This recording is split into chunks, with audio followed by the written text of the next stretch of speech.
À l'état sauvage, c'est une émission assez incroyable qui nous vient tout droit des États-Unis. Elle est arrivée sur M6 en juin 2016 et est présentée par le plus grand de tous les aventuriers, à savoir Mike Horn. Ce dernier a relevé des défis absolument incroyables dans le monde entier et sa réputation n'est plus à faire. Dans cette émission, on retrouve donc Mike Horn dans un décor incroyable, à l'autre bout du monde. Mais il n'est pas seul puisqu'il est accompagné d'une célébrité qui va vivre une aventure hallucinante à ses côtés pendant 6 jours. Il va falloir survivre et vivre comme un véritable aventurier en chassant, en pêchant, en dormant à la belle étoile. On est donc bien loin des paillettes et de la vie de star. Lors de la première édition, c'est Michael Youn qui avait accepté de participer et de remporter ce défi. Il était parti en Namibie et avait adoré vivre à l'état sauvage, même s'il avoue que ce n'était pas franchement aussi facile qu'on pourrait le croire. Pour cette seconde édition, c'est M. Pokora qui s'y colle. Il s'est envolé pour le Sri Lanka.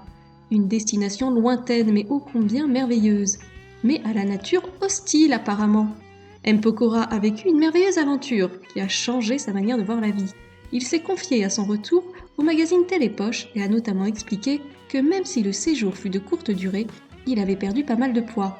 Ce fut apparemment plus compliqué qu'il ne le pensait et il a dû dépasser ses propres limites. Le chanteur, qui cartonne en ce moment avec ses reprises de Claude François, a expliqué qu'il avait parcouru pas moins de 50 km à pied, qu'il avait escaladé des falaises, qu'il avait nagé sur de longues distances, le tout sous un soleil de plomb. Ce fut tellement difficile que M. Pokora a bien failli abandonner à plusieurs reprises, comme il l'a expliqué. Le plus dur, selon lui, furent les premières 24 heures. Le choc semble particulièrement impressionnant et il faut que le corps s'habitue à ces conditions de vie extrêmes. Bref, c'était une belle aventure, mais assez compliquée. On a déjà hâte de voir ce que ça donne puisque l'émission sera diffusée prochainement. Alors, est-ce que vous allez regarder ?